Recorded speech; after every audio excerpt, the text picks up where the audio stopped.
Good morning, good afternoon, good evening, whoever you are, wherever you are. This is the Live at 5 from Kyiv. I'm Peter Alexievich, and we'll be talking about the latest news from here on the ground. Hey, Clay, how you doing? Howdy, music man.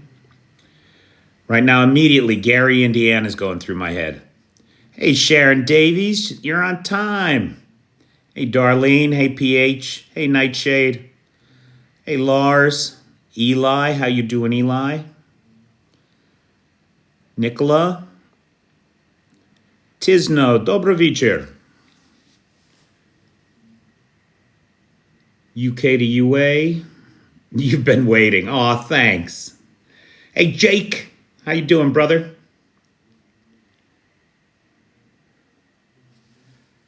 Hey, Steve B. Hey, Jillian. The peeps are coming in. It's good to see everybody. Hey, there's Cheyenne. Cheyenne, John Williams texted me. He's not going to be here tonight. Hey, Dawn. Hey, Renee Herman. Hey, Mad Mike. Julius, nice to see you. Hey, Joe, what do you know?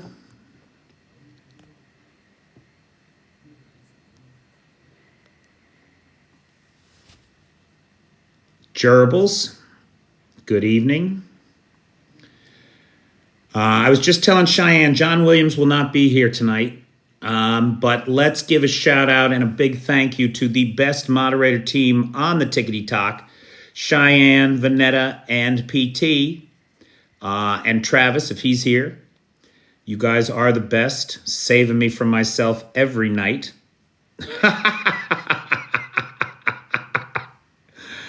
Flo Joe, what do you know?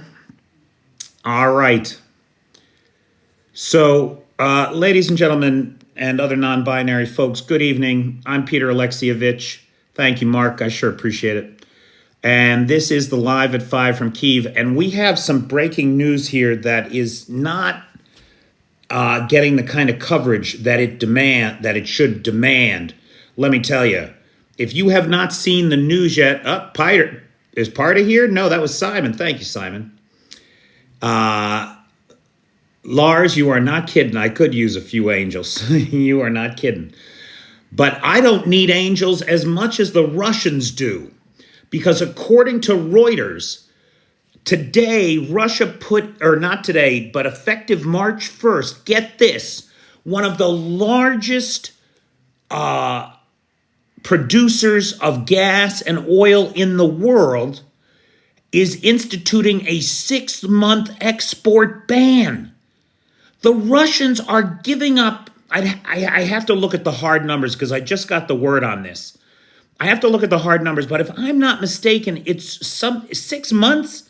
That's something like $600 million in revenue that the Russians are ceding just not selling refined oil products again. So remember back, mid-September to mid-November or so, there was about a 10-week ban on the export of refined oil products out of Russia in order to meet domestic need, harvest need, and military need. Now, look, you can't underestimate the importance of this. This tells us a lot about what is happening inside of Russia. They say that they're taking refineries offline for maintenance. And so they're not going to be able to produce as much. Fuck that. You know what's going on? They don't have the expertise to keep these refineries running. The bread and butter of the Russian Federation left when ExxonMobil and Shell Oil and all the Western expertise fled the genocidal lunacy of this attack on the Ukrainian people and this war of aggression against the people of Ukraine. Make no mistake, the Russians are suffering.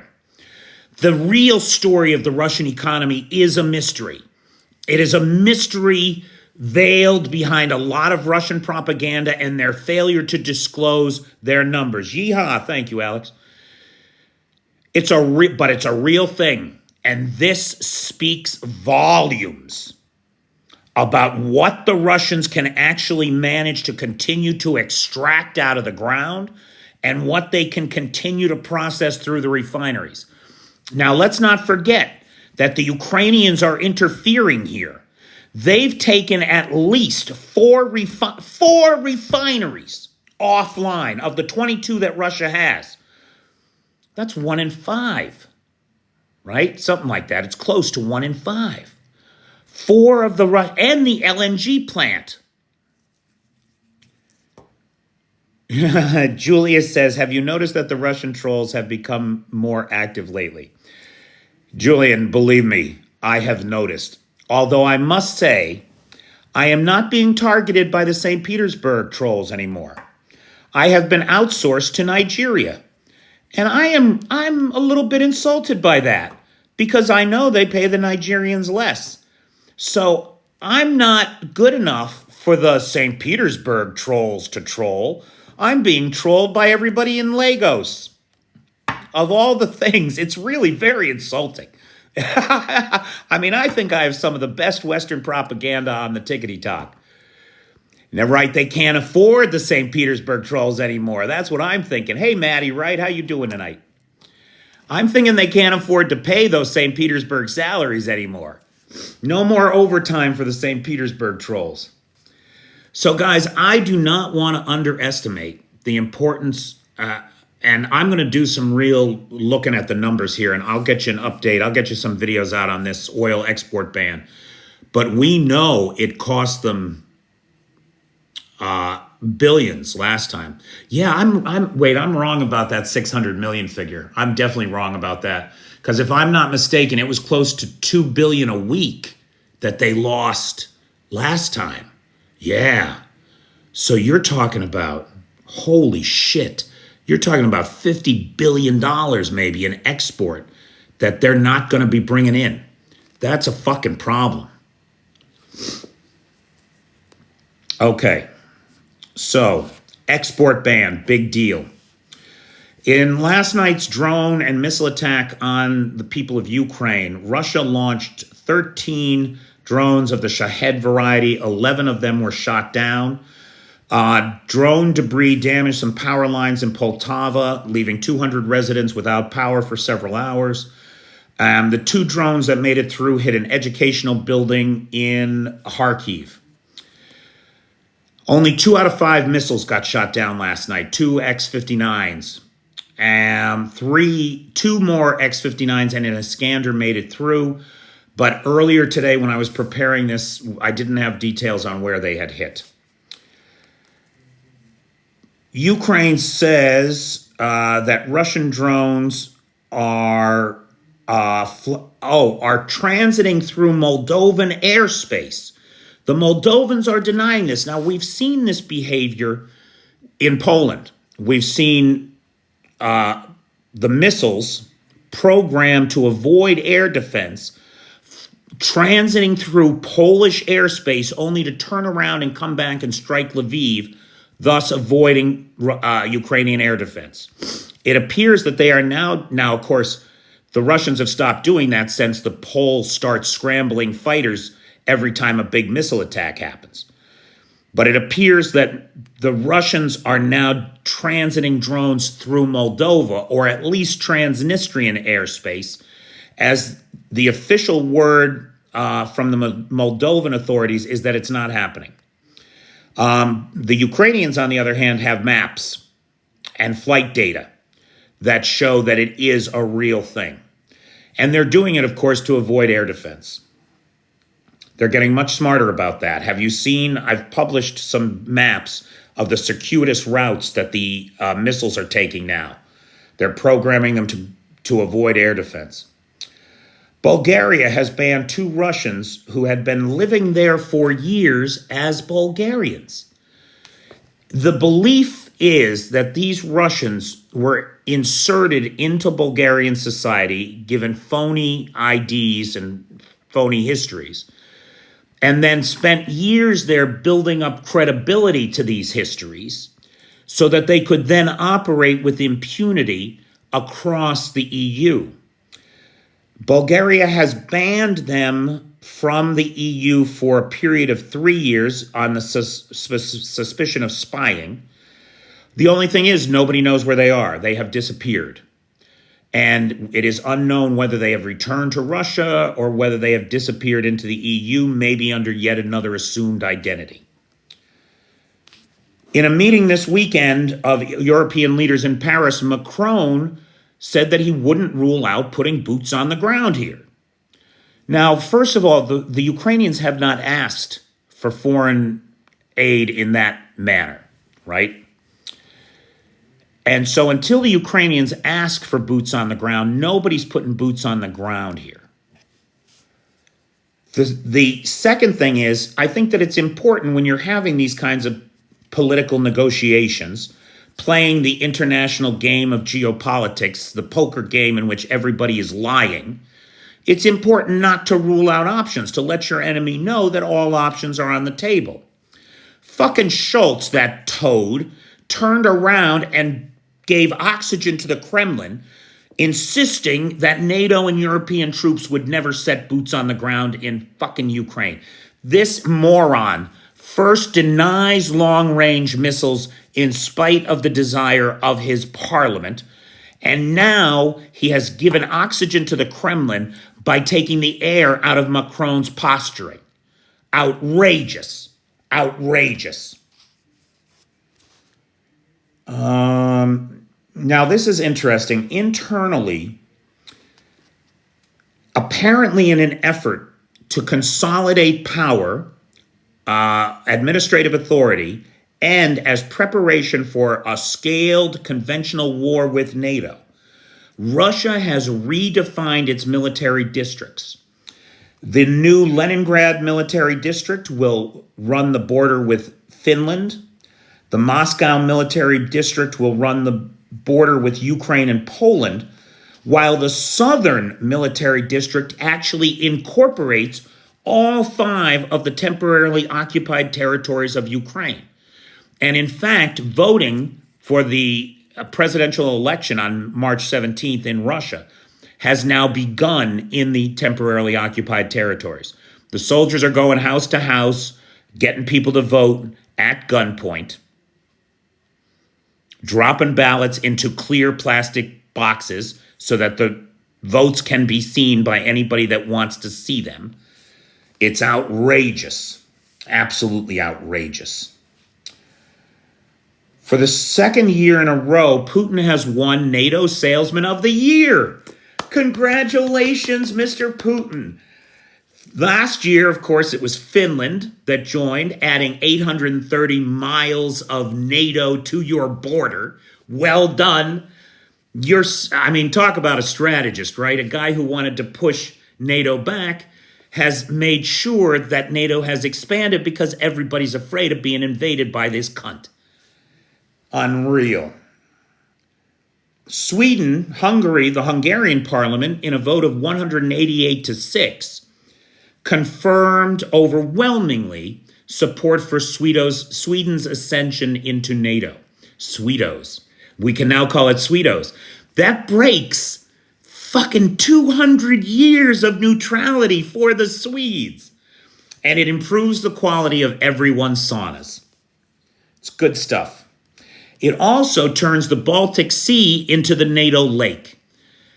NATO now controls every inch of the Baltic Sea except for, I think it's 4.5 nautical miles of Kaliningrad coastline. There is this strange notion, I don't know if it's just trolls or if people don't know, but there is this weird notion I'm getting in my comments that Kaliningrad is nothing but a military base. That is not true. It's mostly civilians. There's 500,000 people living in Kaliningrad, and 12,000 of them are Russian troops, an estimated 12,000. Now, that number had been 30,000, but most of the troops, as well as much of their equipment, has been moved to the front line of Ukraine. So Russia is continually demilitarizing itself as it continues this senseless, brutal attack on the people of Ukraine.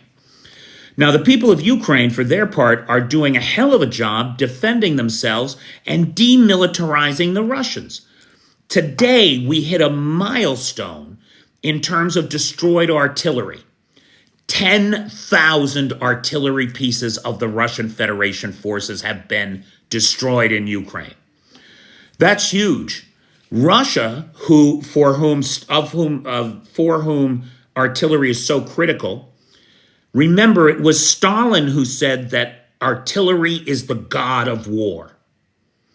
At the start of this conflict, it was estimated that Russia had in its arsenal 20,000 self-propelled guns and towed artillery pieces. 20,000. Ukraine has now destroyed 10,000 of them. And that is not just the Ukrainians saying it. There is general consensus among the OSINT community that that is the right figure, or something close to it, in the 10,000 range. That's half. Now, Americans, you think about this. For 5% of 1 year's defense budget, you've gotten half of the Russian artillery destroyed in combat. That is a hell of a return on investment, boy. A hell of a return. Now, as far as the 10,000 pieces that are left, the OSINT community is divided on how many of them are actually working. Estimates vary. The consensus seems to be about 50% could actually be used in combat. But the vintage on them,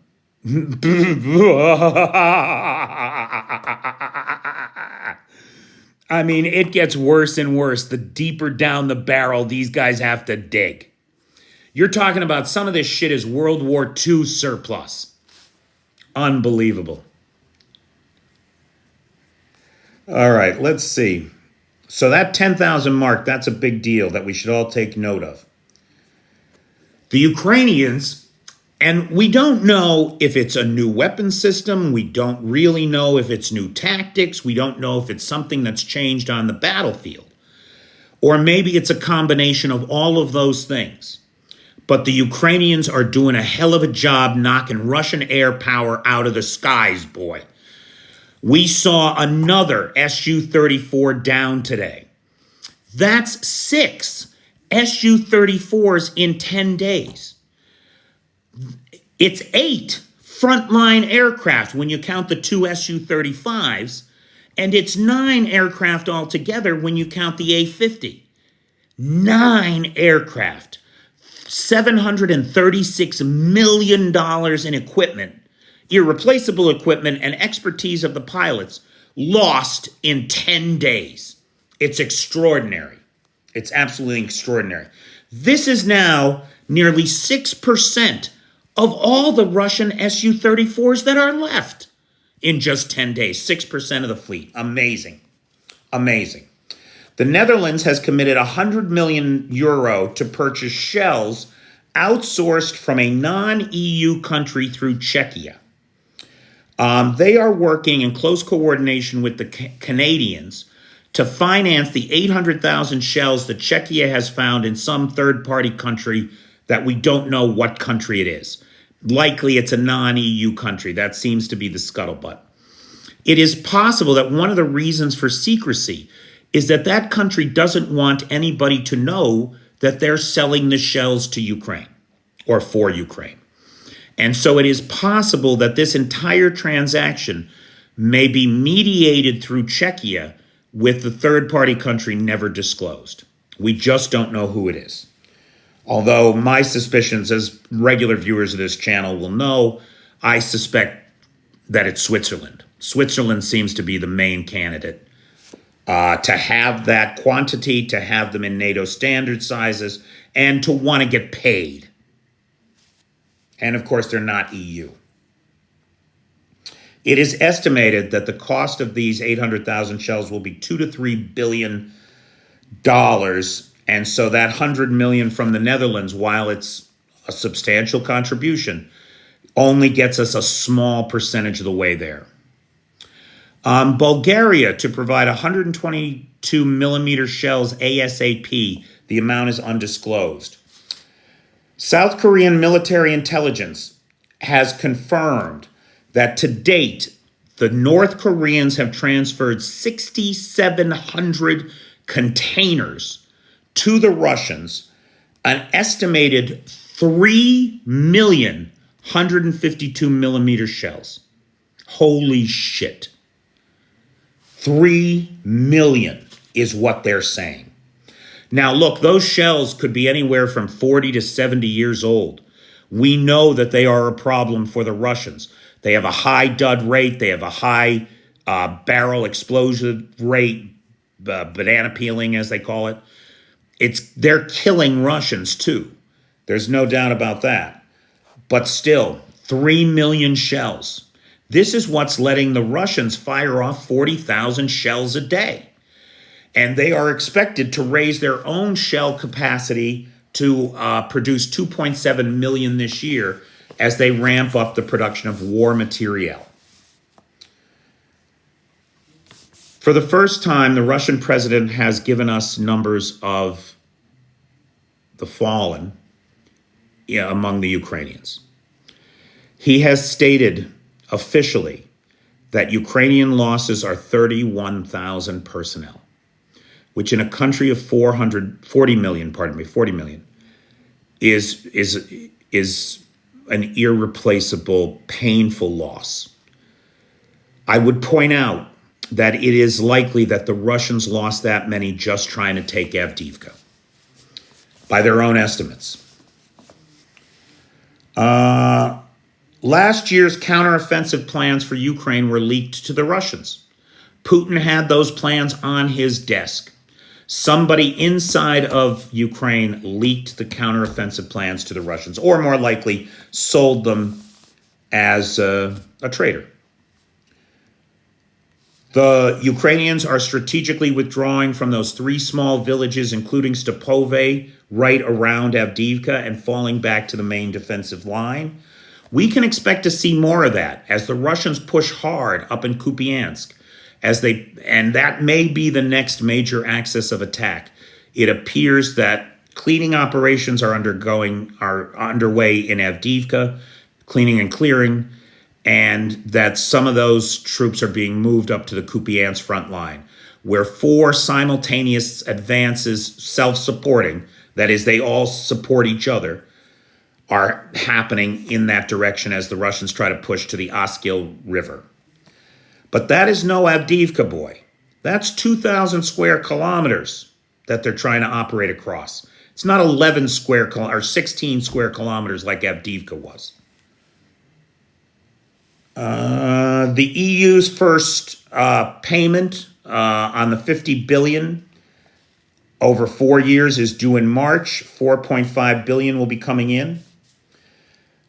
Ukraine has exceeded Russian drone production for the first time. As far as we know, the best information indicates that Ukraine has recently exceeded its targets and is outproducing domestic drone production, is outproducing Russian drone production. Now, that may also have something to do with the fact that the Ukrainians have been hitting Russian drone factories and production is down in Russia. And now my final funny for the night is Clay here. Clay, are you here? Clay, you're gonna love this one, pal. Some piece of shit homophobic family in Canada, I guess they were dairy farmers or something like that, who were just disgusted that they were living in a country where it was okay to be gay, right? And your neighbors were expected to respect the fact that you exist. They left, they sold everything, and they went to farm in Russia. Well, that is going about as well as you could guess. They recently lost access to their bank accounts. Their bank accounts were frozen on them because they didn't have proof of where they got the money. Now, they got the money, of course, selling their farm and everything that they owned back home, but apparently they didn't have a receipt for it that the Russians would accept. And so their bank accounts are frozen. And so the wife goes online, because they're big on the YouTube, right? She goes on the YouTube and she makes a post saying, oh my God, it's a nightmare here. I have to leave this country. It's a nightmare. They're doing all this stuff to us. It's like we have no rights, blah, blah, blah, blah, blah, blah, blah.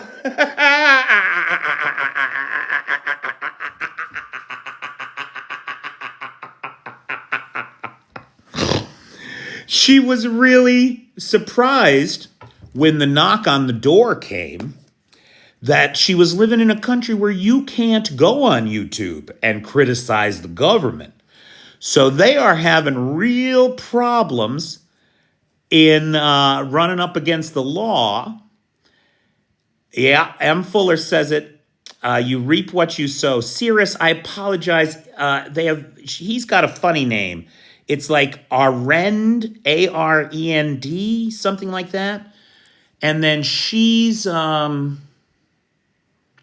I don't know. I apologize. And the last name was a curious name as well. But if you do a Google search for Canadian couple moves to Russia, homophobia, you should find them pretty fucking fast. Because as far as I know, they're the only ones who have done that. Russell, that's where he's going to end up. And they got 5 kids. Or no, 8 kids, I think. I think it's 8 kids. You know, they're like these evangelical, a woman's role in life is to give a man babies and,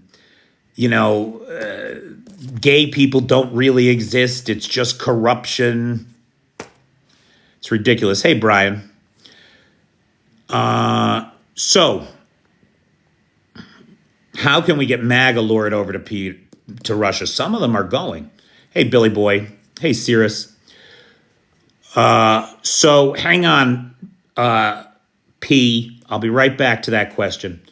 And in the meantime, if you like what I do, please like, subscribe, and share. Big thanks to Jeffrey Roberts, who is the sponsor of tonight's live. Thank you, Jeffrey. If you can, please join the Patreon. It would really help me out. Yeah, it would, especially this month. This is a very slim month, boy.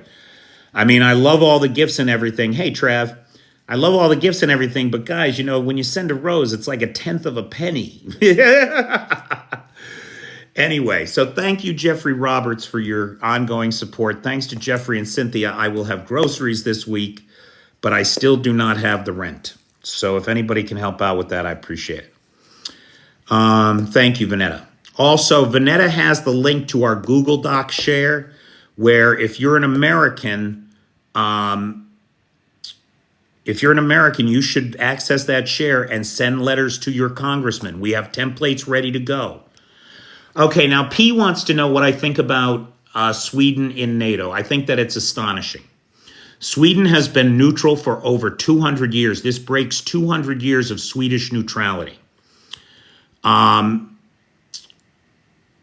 It reduces it increases rather, the Russian border with NATO by 4.5 nautical miles. Not a big deal, right? But that's Kaliningrad. That's the Russian exclave on the Baltic Sea. And it makes Kaliningrad the only non-NATO player there. Now, inside of Kaliningrad is the Baltic Republican Party. They're a political party that is seeking independence from Russia. They ran a referendum last year. 71% of Kaliningrad voted for independence from Russia. And so that's a good indication that a future for Kaliningrad, independent of Russia, is possible.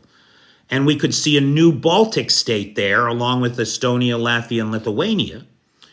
And again, another people freed from the yoke of Moscow. Anonymous user wants to know, do you think we are safe? No, we are not safe. If you are not paying attention, we are not safe. If Russia would commit this genocide against its brothers on its doorstep, what are they going to do to the Poles and the Baltic states if they have a chance to rearm? No, we are not safe. And I don't want 7 years from now to see my son over here drafted, boots on the ground, fighting outside of Warsaw or fighting outside of Tbilisi or wherever it falls, because of Russian aggression, because we don't beat the notion of the imperial desire out of the Russian psyche. That's what has to happen. Richard found the Canadian couple. Thank you, Richard. Arend and Anissa Feenstra, Feenstra, Countryside Acres on YouTube. Thank you, Richard. Beautiful. Well done.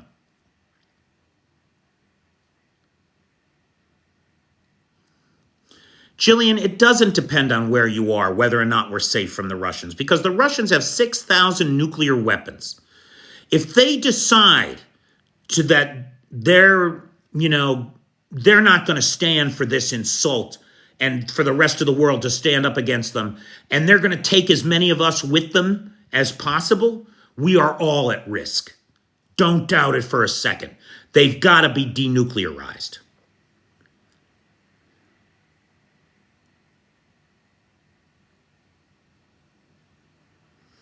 Pedro the Amigo, I have no idea what you are talking about. Orban is not out. The Hungarian parliament has overwhelmingly voted for Sweden to join. It's expected that that the accession will happen, I want to say March 4th, maybe March 1st, first week of March, anyway. So next week, or maybe even this week.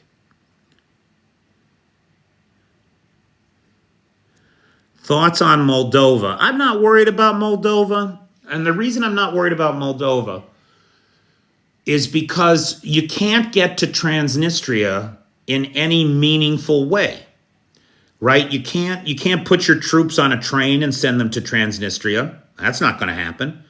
You can't fly into Transnistria. You got to go over Poland, or you got to go over Ukraine. That's not going to happen.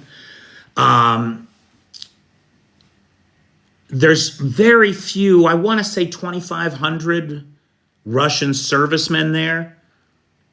I'm confused now. I shouldn't say anything because I'm not sure. I'd have to look it up. But there are not many people there.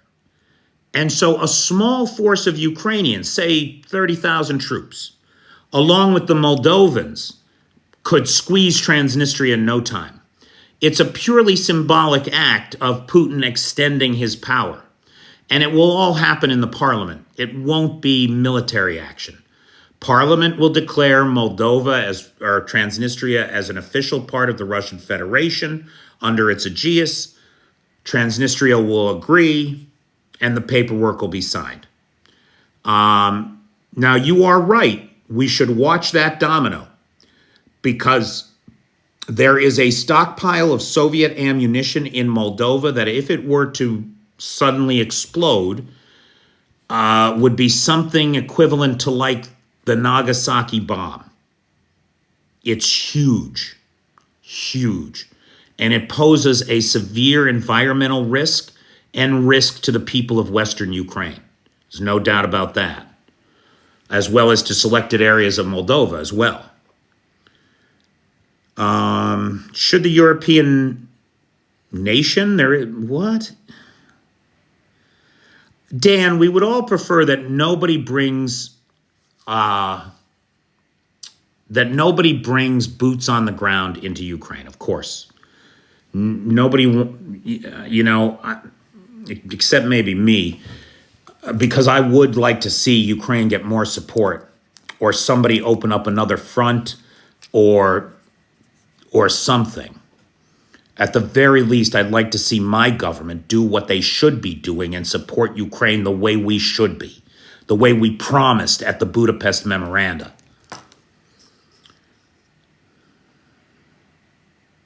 Hey, Ian, how you doing?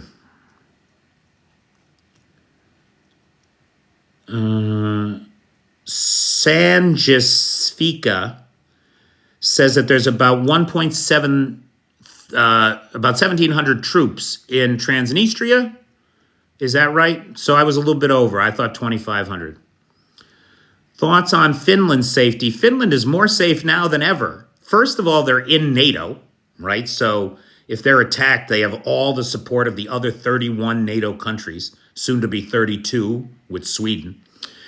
And because of the war in Ukraine decimating Russian air defenses, all of the S-300 missile complexes and air defenses along the Finnish border have been pulled from there, belying the whole lie that Putin's afraid of NATO, and sent to Ukraine. So Finland is safer than ever. All that they got right now is a bunch of apparently female border guards. They've been now recruiting women to act as border, which previously were not permitted, as I understand it, in the Russian service, except in roles, specific roles as nurses and medics.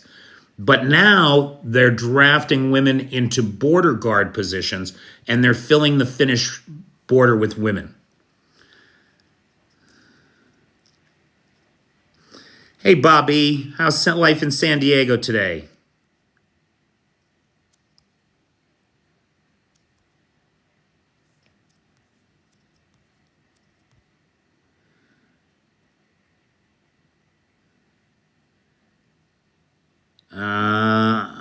Are you talking? That's a weird question, rational, or that's that's not for me anyway. Never mind. Boots on the ground owed if not giving the nukes back. Contract has been breached. That's that's not how that's going to work, pal. Do you really think that Russia will attack a NATO country? We never thought that they'd attack Ukraine. I mean, at this juncture, they are so unpredictable, so illogical, so irrational, so far down the rabbit hole of their own lies and propaganda that it is impossible for any rational individual to predict what Russia will or will not do, in my opinion.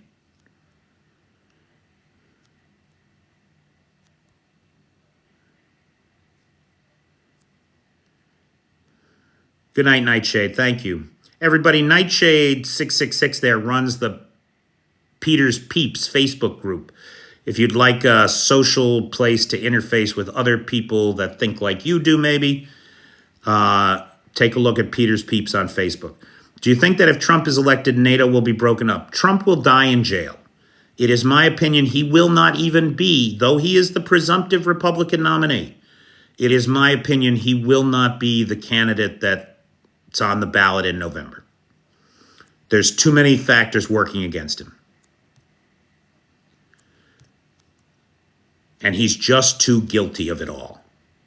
Not only that, his base can't stand a weak man, a loser. And as those fines rack up in New York, he's looking more and more like a loser every day. The fear in Latvia now is that they are saying that without a USA help, Ukraine is going to last a month. No, Svika, even without... No, I'll tell you, being here for a year now, from what I see, these people have done so much with so little for so long, they are now qualified to do anything with nothing. It doesn't matter if we betray them. I mean, it does matter, of course, but not to the end result. Even if the United States betrays them again, like we did in 2014, not being here for them when we should have been. Even if we fail again, it is my considered opinion that Ukraine and Europe will still win this thing.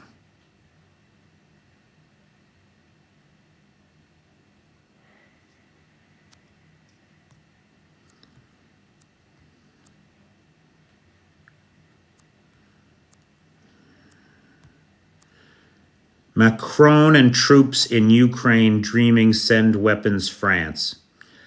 Well, Bobby, you know, even though Schultz took the air out of Macron by saying that it'll never happen, NATO troops and European troops will never set foot here, he can say that all he wants. But his opinion has nothing to do with what the French fucking Foreign Legion decides it wants to do. If the French Foreign Legion wants to march with the Ukrainians, and they come to an agreement that that's going to happen, I got news for you. We're going to be eating a lot more snails in this town. And frogs' legs.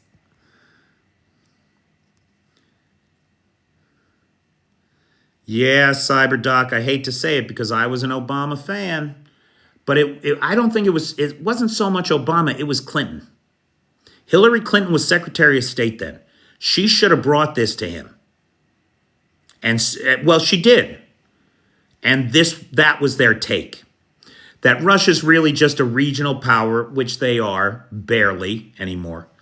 They're just a regional power. They're a gas station with nukes. We don't have to give them the time of day. It was a bad move. It was a real bad move. Hey, Maxime, you're in Lviv. What are you on rotation? Good for you, pal. Yeah, Rational Squirrel. I love escargot too. I love an escargot en croûte.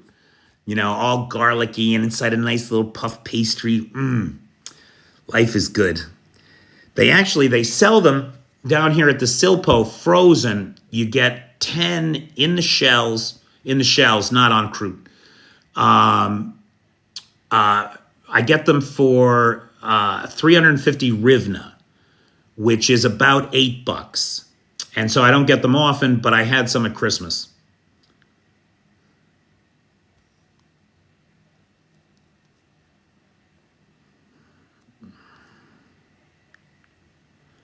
Yeah, lots of garlic.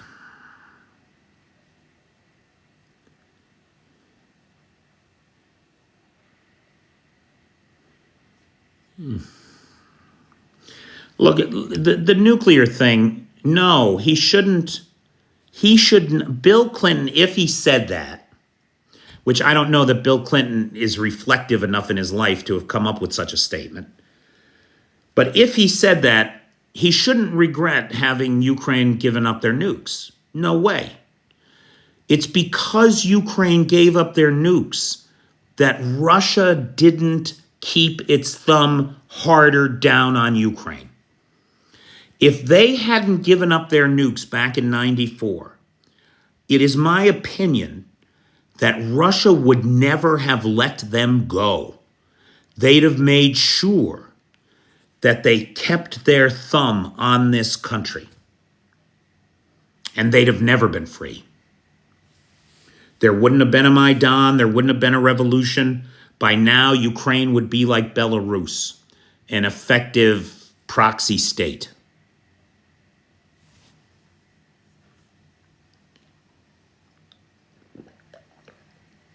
Hungary isn't Russia's vassal. Orban is Putin's puppet. There's a big difference. Thanks, Eli. There's a big difference.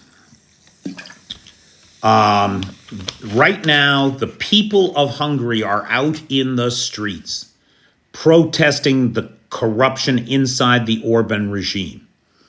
He's feeling the pressure. Thank you, Jane. Oh, what is that? That is beautiful. Thank you, M. Fuller. I felt like I was in a fish tank there for a second.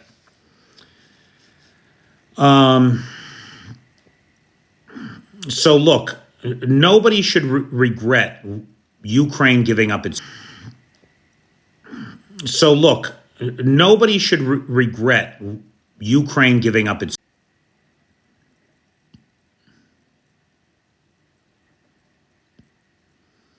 Sanjis, I wish I knew about Schultz and why he's afraid of giving Taurus to Ukraine. I genuinely wish I knew. Sergey, I do eat sallow. I was actually just out to lunch with Steve DTS. Brought me out to lunch when he was here in Kyiv. And some of you know Steve DTS. He's a pro-Ukrainian voice on here. He runs aid to Ukraine from Great Britain.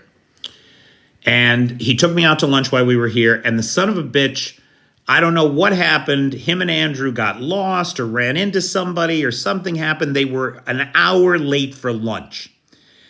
And so I sat in the restaurant waiting for them for a fucking hour. And I got hungry. So I ordered the 5 sallow appetizer for the table. And I was picking at it, waiting for them. Holy cow. On these little sweet biscuits, I spread that sallow. It was so rich, so luxurious. And I knew Steve was paying for it. So I ate every one of the biscuits.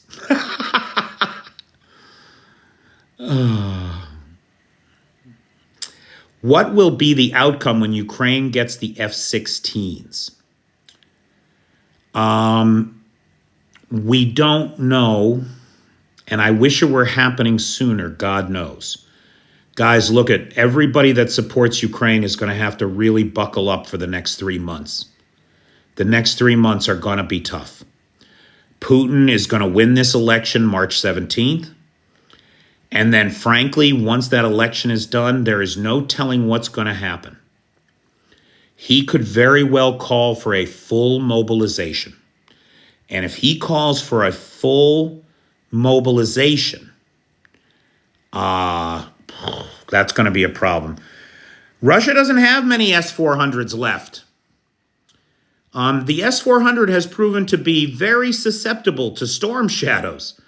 At least 4 of them have been destroyed here in Ukraine, integrated into the, Triumph air defense system, which altogether, the Triumph air defense system integration with the S-400 defenses is a $1.2 billion system, and they've lost 4 of them. That's $5 billion worth of S-400 in Ukraine. Now, so they're gone.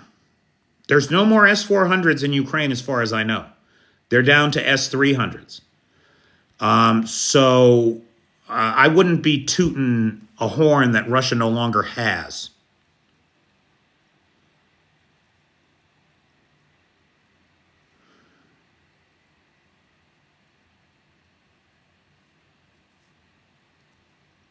Ukraine has a battalion that has red and black flag. Yes, they do. It's a nationalist flag from 1927 or so.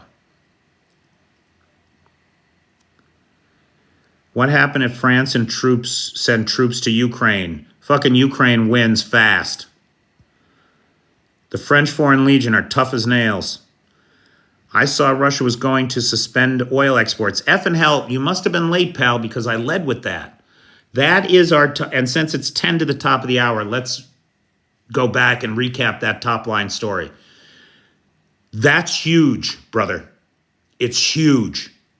You remember last fall, there was a 10-week period, just 10 weeks.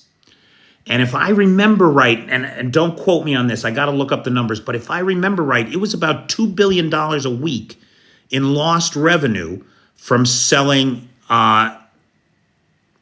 refined oil products to the export market. About $2 billion a week. About $20 billion in that export ban back in this fall. They're talking about 6 months. 6 months, that's 26 weeks. That's $52 billion in lost revenue. They can't afford that. They cannot afford that. And then effing hell, you got to ask the question, why? Why is that ban going into place? When they need the money so badly and they need to sell their one product on the market that they can. I think that there's no doubt that their production is slipping. That all these production cuts that they've announced over the last year, totaling, if I'm not mistaken, it's 835,000 barrels a day of crude oil, are to hide the fact that they're failing. That when they lost Shell and ExxonMobil and all those guys, they lost all that expertise. Their ability to extract in the frozen taiga is failing. They don't have the expertise to keep the equipment running. That's what these cutbacks in production are about. Somebody had a question. Do you think that this will be World War III? Green, blue, white, we are already in World War III. That's what this is. Make no mistake. Only it's 1914 and Ukraine is Archduke Ferdinand. Or it's 1936 and Ukraine is the Sudetenland. We know where this goes. We know that 7 years from now, my son will be drafted over in the US to be boots on the ground here. So make no mistake, this is World War III. I am not a fearmonger who is looking for clicks. That's a fact, Jack. And if you want to hide your head in the sand like an ostrich, please go right ahead. But make no mistake, this is history repeating itself. And the one fucking thing we learn from history is that people don't learn from history. The fact that you would say that shit to me proves that people don't learn from history.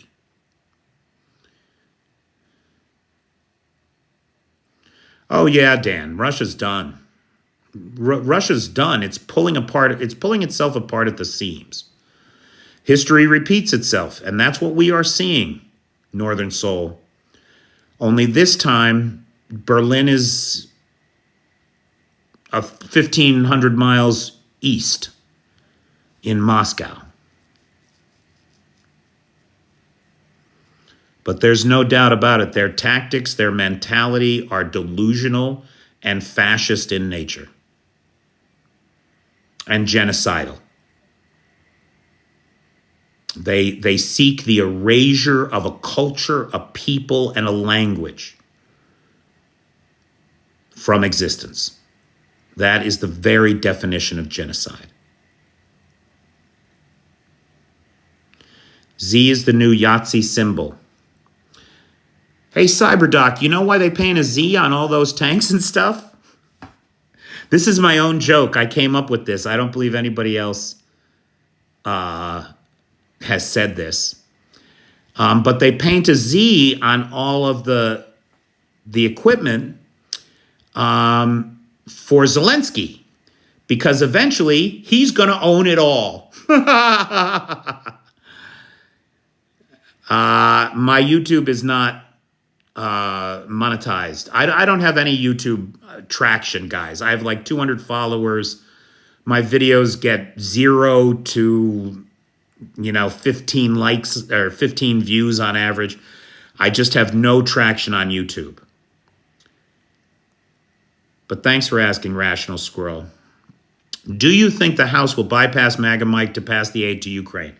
I'm hopeful. I'm not a praying person, but I am very hopeful that they will. Yes. Trash Hunter, we don't have to do anything when it comes to Russia falling apart, just like we didn't have to do anything with the USSR, except feed the survivors from the chaos. Everybody forgets all the food aid that we sent to Russia in the 90s. Russia was the biggest recipient of U.S. foreign humanitarian aid for most of the Clinton administration. And then they do this out of their own fear and greed. There are multiple independence movements in Russia among the Tuvans, the Yakutis, in the Sakha region, in Kamchatka, Karelia. If you Google League of Free Nations, you'll find the list of all the independent oblasts and autonomous states inside of the Russian Federation that are seeking independence.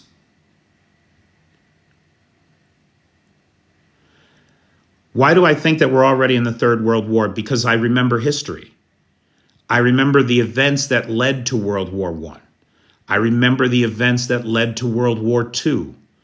We are seeing them. Ukraine is Russia's Sudetenland.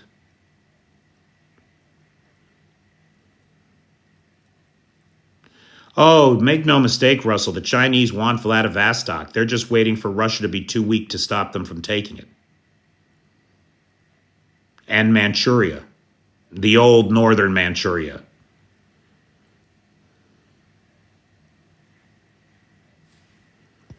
Margot, why are you sorry for me? Don't be sorry for me. Z for the mark of Zorro on vanquished forces. Yeah. Ukraine is 1939 Poland. I think we're a little bit earlier than that, Cirrus. You're not wrong. Like, I get it. But I think in terms of history, I feel more like it's 1936 and Ukraine is the Sudetenland.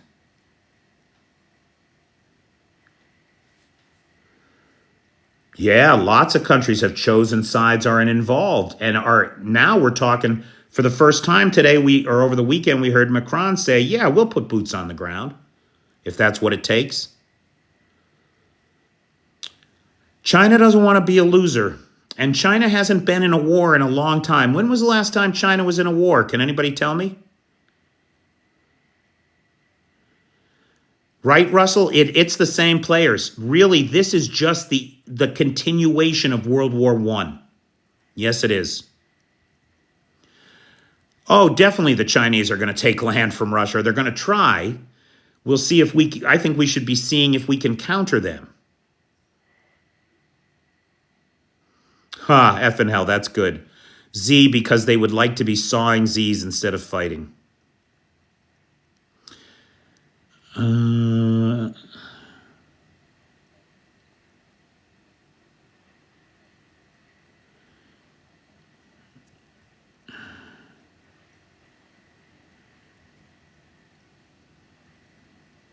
Rational Squirrel, don't doubt the Chinese desire for Vladivostok and northern Manchuria. They want that land back. They definitely do.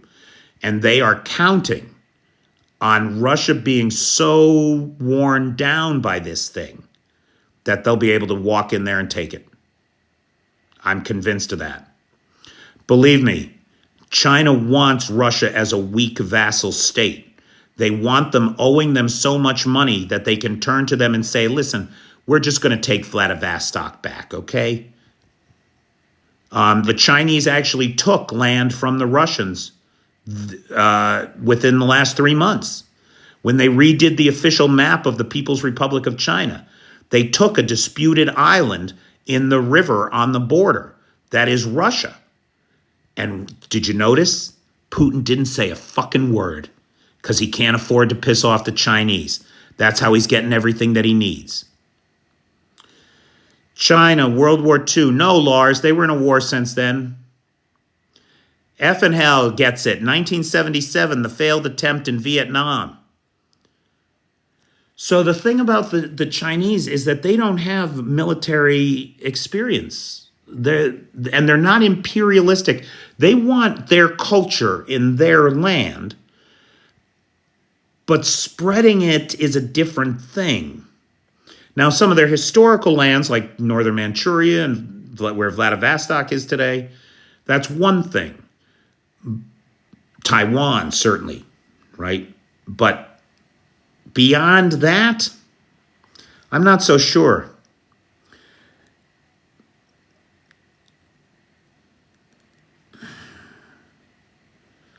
I am not living in hell, Margot. I don't know why you say that. I'm in Kyiv. Kyiv is a great city. We're very well defended. I'm not a military person. I'm an actor.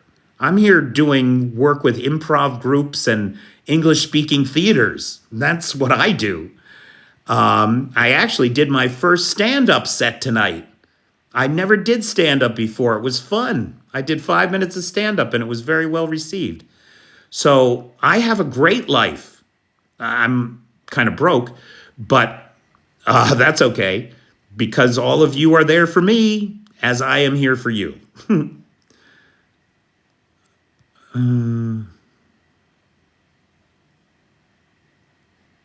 City of something like, yeah, I can't remember the Chinese name for Vladivostok either.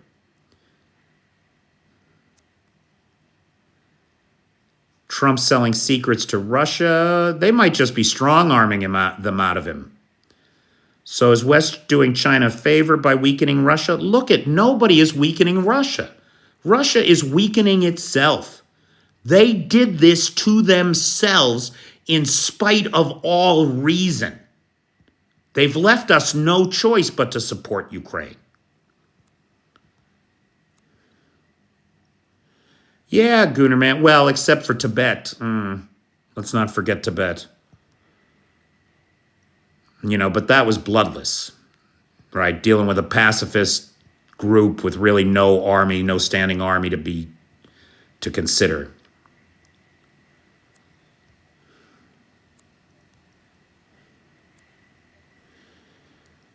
Right, Sudetenland was handed by appeasers in the West to the Germans, to the Nazis.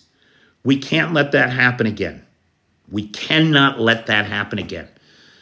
Anybody that's in the West that's saying, oh, Ukraine should just give up those territories, fuck you. Shut the fuck up. Sea cucumber cliffs, really? Is that what is? Oh God, I hate sea. Have you ever been forced to eat sea cucumber at like an official Chinese dinner, like one of those 17-course Chinese meals? Ugh, like rubber bands. Kilo Charlie. To the best of my knowledge, it's only 9. 6 Su-34s, 2 Su-35s, and 1 A-50 in the last 10 days. 9 planes. Unless something has happened very recently. Now, there was some bullshit going around the internet that an IL-22 had been shot down with the A-50, but that is not accurate. There is no confirmation that any such thing happened.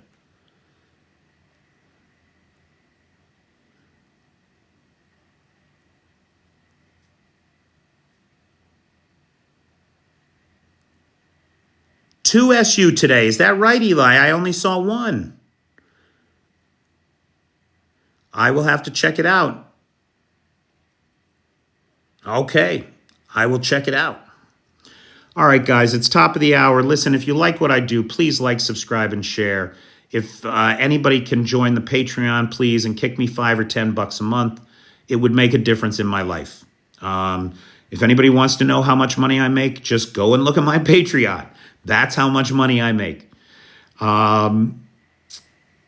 So please, if you subscribe to the Patreon at $30 a month or more, you get a video sponsorship. And I will give you a shout out the first week of the month in a video. Big thank you, of course, to the best moderator team on TikTok, Travis, Cheyenne, PT, John Williams, and our Lady of the Letters, Vanetta Larrett, V. Larrett. If you have not yet contacted her for your letters to Congress, please do get access to our Google Docs share. Thanks again to Nightshade, who runs the Peter Peeps group on the Facebook, and to Lars, who does technical work in the background and runs the Discord server. So, Lars wrote a good letter. If you're Norwegian, Lars wrote a good letter to the PM of Norway today that I'm sure he'd be happy to share with you. Good night, Clay. And take a look at that if there's any Norwegians here. What did I just see? Norway. Oh, yeah. Norway is looking to sign a long-term security agreement with Ukraine, joining the nations that have done so to date. So more good support coming out of Norway. All right. Thanks, everybody. I sure do appreciate it. Make it a great day. And as always, thanks for being there for me so that I can be here for you. Have a good night.